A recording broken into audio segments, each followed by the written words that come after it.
Բարև ձեզ, Վարշավայից իր աշխատանքն է շարունակում ՎՏՀ Հայաստան Նյուզը, ես Ռազմիկ Մարտիրոսյանն եմ, այս թողարկմանը կներկայացնենք։ Կառավարությունը հաստատել է TRIP-ի վերաբերյալ համաձայնագրի վավերացման գործընթացը, ով է TRIP+ առևտրային հիմնադրամի ղեկավար Կոստանտին Սոկոլովը։ Ուկրաինայի կառավարությունում գլխավոր ինտրիգը դեռ պահպանվում է, ով կլինի պաշտպանության նոր նախարարը։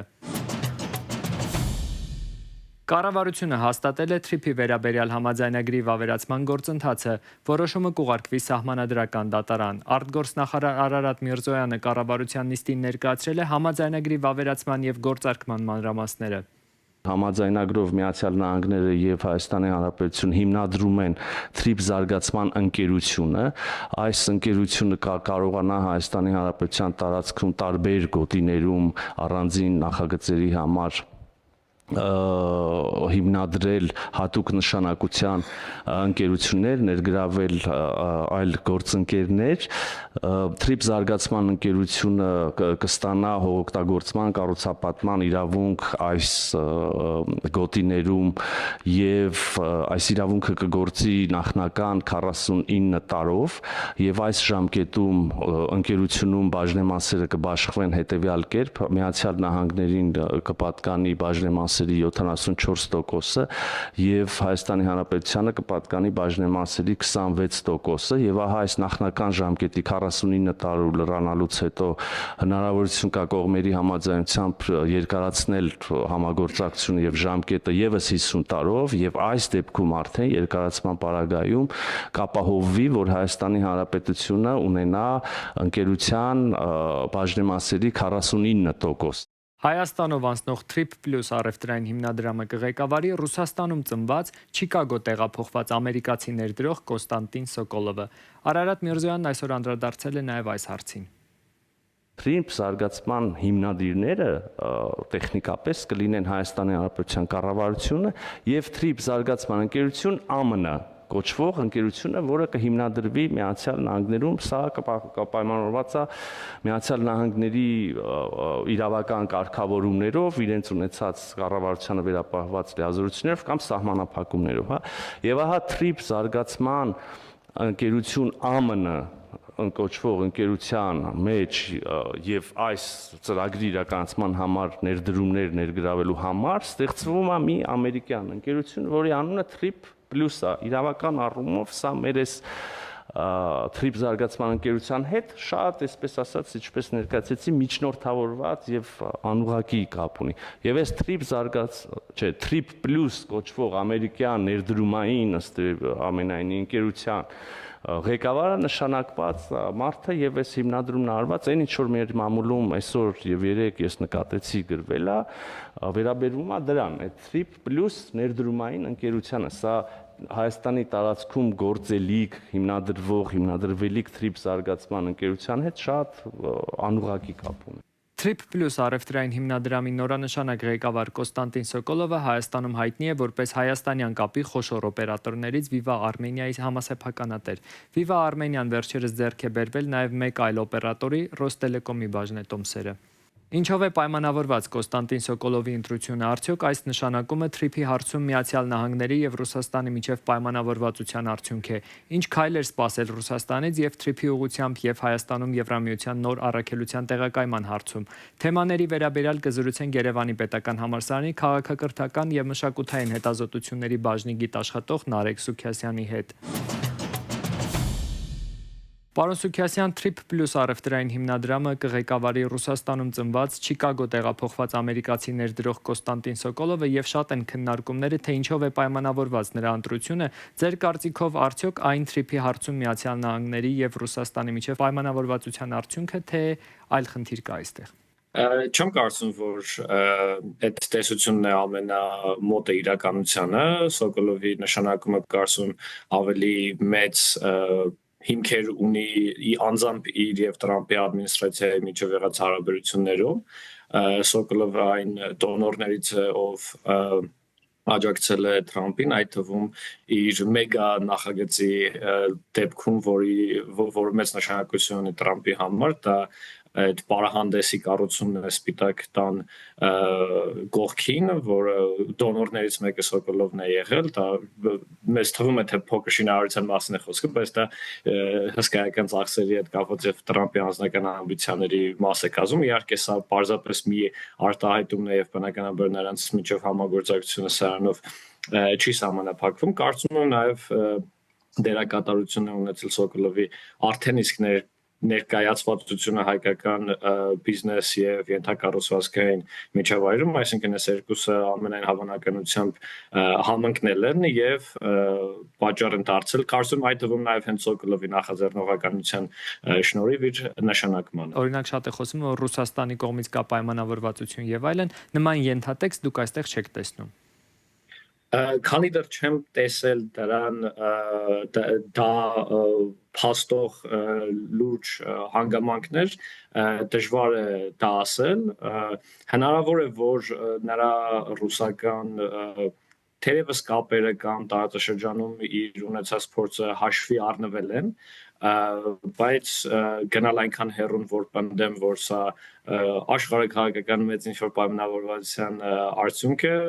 չեմ մերժում նման վարկածը, բայց նաև դերևս արկա տեղեկությունով չեմ հանդգնի պնդել դա, նաև կարծում եմ որ այս տեսությունը գերագնահատում է այն սինխրոնիզացիան կամ այն համագործակցությունը տեսականորեն որը կա Ռուսաստանի եւ Միացյալ Նահանգների միջև, ինչքան էլ սիրում է դեմոկրատական մամուլը կամ եվրոպական մամուլը խոսել այն մասին, թե ինչ հրաշալի հարաբերությունների եւ ընկերական կապերի մեջ են երկու երկրների նախագահները, բնավ ամեն ինչ այդքան էլ պարզ չէ։ Կարծում եմ այս որոշումը նաեւ ինչ որ դիմադրության կամ համենայն դեպս շատ ուրախ չեն լինի Միացյալ Նահանգներում դեմոկրատական կուսակցության ներկայացուցիչները այս նշանակմամբ, քանի որ իրենց անհանգստությունները, որոնք մենք լսում էինք վերջին ամիսներին Թրիպի հետ կապված, նրանք իհարկե աջակցում էին ծրագիրը, համարելով այն օգուտ Հայաստանի անվտանգությանը եւ տարածաշրջանային կայունությանը, ինչպես նաեւ Միացյալ Նահանգների ներկայացուցչությունը տարածաշրջանում, բայց ունեին անհանգստություն վերապահում գործընթացի թափանցիկության եւ կոռուպցիոն ռիսկերի տեսանկյունից։ Այն process-ները, որոնք կապված են լինելու Թրիպի հետ եւ գնալու են կոնգրեսով, այսինքն եւ որտեղ կոնգրեսը կունենա ստուգիչ գործառույթներ եւ վերահսկողական գործառույթներ, ապա այս նշանակում է վստահաբար սուր հարցերի տեղի կտա դեմոկրատ սենատորների շրջանում, թե ինչպես ստացվեց, որ Թրամպի դոնորը նշանակվեց այս կորպորացիայի ղեկավար։ Ամեն դեպքում ինչ քայլեր սպասել Ռուսաստանից Թրիպի ուղղությամբ։ Կարծում եմ ուղիղ քայլեր սպասել դժվար կլինի, այդ թվում նաև հենց այն պատճառով, որ գլխավոր դերակատարը այստեղ Միացյալ Նահանգներն են, եթե լիներ Եվրոպական միությունը, ապա ավելի ուղղակի հակառակ ազդեցություն կտեսնենք, հակառակ գործողություններ կտեսնենք Ռուսաստանի կողմից, Միացյալ Նահանգների դեպքում ավելի զգուշավոր է ռուսական արձագանքները, ինչպես տեսել ենք, երբ ավելի կարևոր գործերի, ավելի կարևոր գործարքների, որ Հայաստանը արել է Միացյալ Նահանգների հետ, Մոսկվայից տեսել ենք շատ ավելի մեղմ հռետորաբանություն, քան շատ ավելի փոքր սիմվոլիկ կամ տեխնիկական համագործակցություններին, որ եղել է Հայաստանի եւ Եվրոպական միության միջև։ Կարծում եմ Ռուսաստանի ազդեցությունը կամ փորձերը մաս կազմել, թույլ չտալ կամ իր շահերը առաջ քաշել տարածաշրջանային ենթակառուցվածքների ոլորտում, ոչ թե կլինի ուղիղ Թրիպի դեմ հակազդելու, այլ միջոցներով, մասնավորապես օգտագործելով իր արդեն իսկ առկա ռեսուրսները, առաջին հերթին խոսքը բնականաբար երկաթգծի կոնցեսիայի մասին է, որը արդեն իսկ վանում է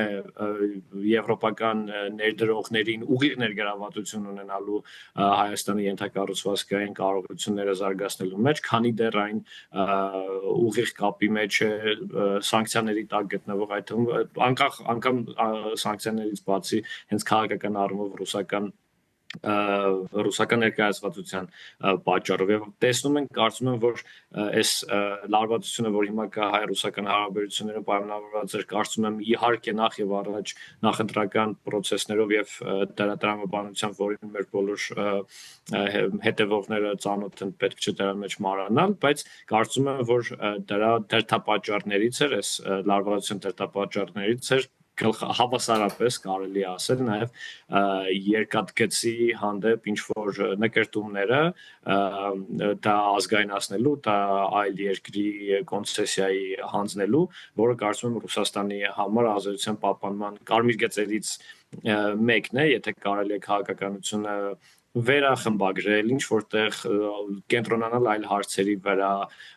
որոնք առաջնահերթություն են այս բargայում Ռուսաստանը հենվում է այն ավելի ստաբիլ ռեսուրսների վրա որը ինքը ունի Հայաստանում Եվրամիությունը նոր առաքելություն կուղարկի Հայաստան որը զբաղվելու է հիբրիդային հարձակումների դեմ պայքարով նախ ինչու ընտրություններից հետո եւս ձեզ Ռուսաստանն ինչ կերպ կարձագանքի Սա երկրորդ առաքելությունն է Եվրոպական միության Հայաստանում առաջինը դա քաղաքացիական առաքելություններ որը մոնիտորինգ է իրականացնում հայ-ադրբեջանական սահմանի ամբողջ երկայնքով այդ թվում Նախիջևանի հետ, որը տեղակայվեց 2022 թվականին Ադրբեջանի ագրեսիայից հետո երբ Հայաստանը դիմեց Եվրամիությանը հապկի կամ Ռուսաստանի արձագանքի բացակայությունից հետո այս առաքելությունը թեև ընտրություններից հետո է արվում բայց ընտրություններից առաջ նույնպես կարելի է ասել իր պրոտոտիպը արդեն ուժի մեջ էր այն աջակցությունը որը Եվրամիությունից եկավ ֆինանսական, տեխնիկական եւ փորձագիտական տեսքով ընտրություններից առաջ աջակցելու Հայաստանի ինստիտուտներին պայքարելու հիբրիդ կամ արտաքին ինֆորմացիոն ազդեցությունների դեմ արդեն իսկ գործել է հիմնվելով այդ փորձի վրա է որ նաև այս առաքելությունը աշխատելու է նա առաքելությունը նաև դասեր է քաղելու Մոլդովայում ունեցած փորձից որովհետև Մոլդովայում նույնպես նմանատիպ առաքելություն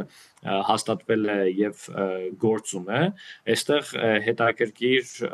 քաղաքական եթե ոչ անվտանգային երկընտրանքների եւ խնդիրների առաջ է կանգնած լինելու առաքելությունը որովհետև իր մանդատի մեջ հիմնականում եթե ոչ բացառապես արտաքին ներազդեցություններին հակազդելու մանդատ է տրված հա բայց ինչ անել երբ ապատեղեկատվությունը տարածվում ներքին դերակատարների կողմից ինչպես աշխատել կառավարության հետ ապահովելով առաքելության անկողմնակալությունը եւ սրանք են մարտահրավերներն են որոնց հետ բախվելու է այս առաքելությունը առաջիկա ամիսներին Նախորդին Լեհաստանը Բալտիկ ծովի վրա որսացել է ռուսական հետախուզական ինքնաթիռ։ Ռուսական կործանիչները առաջին անգամը չէ, որ մոտենում են Հյուսիսատլանտյան դաշինքի արևելյան սահմաններին։ Հնարավոր էսկալացիայի մասին վերջերս նախազգուշացրել էր նաև Միացյալ Նահանգների հետախուզությունը, թե ինչպես է Լեհաստանն արձագանքում սպառնալիքներին եւ պաշտպանում իր սահմանները, կպատմի Դարիա Չուլցովան։ Հունիսի 14-ին Բալտիկ ծովի վրա լեհական ավիացիան որսացել է ռուսական ինքնաթիռ։ Դա Il-20 հետախուզական ինքնաթիռ է եղել, հայտնել է Լեհաստանի պաշտպանության նախարարը։ Կապ հաստատելուց եւ տվյալ տարածքը լքելու անհրաժեշտության մասին նախազգուշացումից հետո ինքնաթիռը հեռացել է Ռուսաստանի ուղղությամբ։ Սա երկար ժամանակահատվածում Ռուսաստանի առաջին փորձն է մոտենալու մեր ծովային սահմանին, մեր հակաօդային պաշտպանության համակարգերը բացահայտելու նպատակով։ 2022 թվականի փետրվարից ի վեր Լեհաստանը առնվազն 10 անգամ հայտնել է ռուսական կործանիչների հայտնաբերման մասին։ Միայն 2026 թվականի ապրիլին նման երկու դեպք է գրանցվել։ Նույնանման Il-20 Բալտիկ ծովի վրա, իսկ այնուհետև երկու մարտական Սու-30։ Դրանք ավիաուղեկցմամբ հեռացվել են երկրի սահմաններից։ Օդային սպառնալիքներն ու Վլադիմիր Պուտինի ագրեսիվ հայտարարությունները նպաստում են արևելյան եւ կենտրոնական Եվրոպայի երկրների պաշտպանության ուժեղացմանը։ Հուլիսի 13-ին եւ 14-ին Լեհաստանի արևելքում անցկացվել են զինվորական վարժանքներ։ Բնակիչներին խնդրել են չնկարահանել եւ չհրապարակել զինտեխնիկայի տեղաշարժը։ 2026 թվականի աշնանը Լեհաստանը հարթակ կդառնա լայնածավալ համատեղ զորավարժությունների համար Մեծ Բրիտանիայի եւ Ֆրանսիայի մասնակցությամբ։ Այս ամենն արվում է նրա համար, որպեսզի Ռուսաստանի կողմից հնարավոր էսկալացիան չառնչվի Լեհաստանին։ Հենց դրա վրա ենք մենք աշխատում ամեն օր։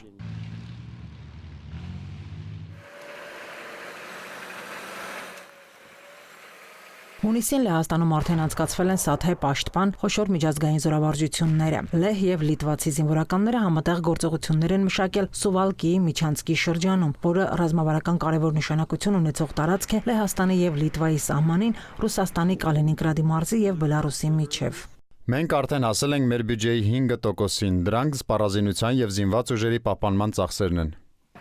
Այժմ Լեհաստանում տեղակայված է շուրջ 10,000 ամերիկացի զինվորական, սակայն նրանցից միայն 380-ի փոքրինչ ավելին է երկրում գտնվում մշտական հիմունքներով։ Իշխանությունները բանակցություններ են վարում ամբողջական բրիգադի մշտական տեղակայման շուրջ։ Հուլիսի 13-ին պաշտպանության փոխնախարարը RMF-FM ռադիոկայանի եթերում հայտնել է. Վարշավան Վաշինգտոնից ստացել է քաղաքական հավանությունը։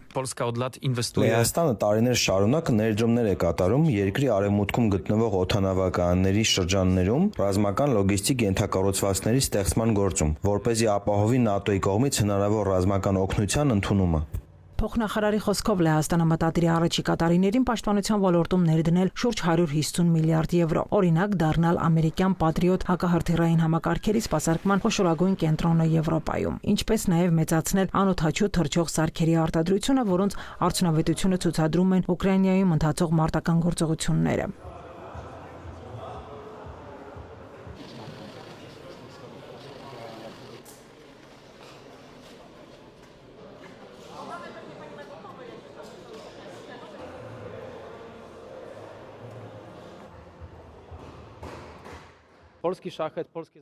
Լեհական շահեդ, խորը խոցման լեհական միջոցներ, մարտի դաշտի դրոնացման լեհական հնարավորություններ։ Այսօր սա անհրաժեշտ կարողություն է, որը պետք է լիարժեքորեն գործի մեր երկրում։ Ըստ հեղինակի տվյալների կախված մոդիֆիկացիայից Հորնետը ընդունակ է հաղթահարել 400-ից մինչև 1200 կիլոմետր։ Պաշտպանության նախարարությունում ակնկալում է, որ այս նախագիծը կդառնա այսպես կոչված դրոնների արմադայի մաս ծրագիր, որն ուղղված է հեռահար անօդաչուների, ռեակտիվ համակարգերի եւ թեւավոր հրթիռների ստեղծմանը։ Մենք պատրաստ ենք խոշոր սերիական արտադրության։ Ամեն ինչ կախված է միայն համապատասխան որոշման ընդունումից եւ մեր զինվորականների իրական պահանջարկից։ 10 տարում Լեհաստանը գրեթե կրկնապատկել է բանակի թվաքանակը։ 2015 թվականի 95,000-ից 2026 թվականին հասցնելով 217,000-ի։ Պաշտպանության նախարարության տվյալներով վերջին տարիներին երկիրն ամերիկյան սպառազինության ձեռքբերման համար արդեն ծախսել է $65 միլիարդ։ Հեշտ է նկատել, որ պաշտպանության ուժեղացման կորուստը մեկնարկել է Ռուսաստանի կողմից Ղրիմի բռնակցումից եւ 2014 թվականին Դոնբասում հիբրիդային պատերազմի սկսվելուց հետո։ Իսկ 2022 թվականին ուկրաինական տարածքներ ռուսական զորքերի լայնածավալ ներխուժումից հետո Լեհաստանը վերածվեց ՆԱՏՕ-ի արևելյան թևի առանցքային լոգիստիկ կենտրոնի։ Ուկրաինայի կառավարությունում գլխավոր ինտրիգը դեռ պահպանվում է։ Ով կլինի հաջորդ պաշտպանության նախարարը։ Այս պաշտոնի տեխնացուին նախագահն է առաջադրում իր քվոտայով։ Վոլոդիմիր Զելենսկին առաջարկել է պաշտպանության նախարարի պաշտոնում նշանակել ներքին գործերի նախարար Իգոր Կլիմենկոին։ Ուկրաինական լրատվամիջոցները գրում են, որ Կլիմենկոն հրաժարվել է այդ պաշտոնից։ Անորոշ է մնում նաև նախկին պաշտպանության նախարար Միխայել Ֆեդորովի ճակատագիրը։ Չնայած նա հրապարակել է հրաժեշտի գրառում եւ անցկացրել ամփոփիչ մամուլի ասուլիս, նախարարական պորտֆելը պահպանելու հնարավորություն դեռևս ունի։ Հրաժեշտի ճեպազրույցից հետո լրագրողներն Ուկրաինայի նախկին պաշտպանության նախարարին ճանապարհեցին ծափահարություններով։ Միխայել Ֆեդորովը պաշտոնը լքում է նշանակվելուց ընդամենը կես տարի անց։ Նրա հրաժարականը կառավարության նոր կազմում ամենակննարկվող կադրային փոփոխությունն է դարձել եւ դժգոհության ալիք առաջացրել։ Այս թողարկման համար նախատեսել էինք այսքանը։ Հետևեք մեզ ՎՏՀ Հայաստան News-ի Facebook-յան եւ YouTube-յան հարթակներում, որպեսզի բաց չթողնեք օրվա կարևոր նորությունները։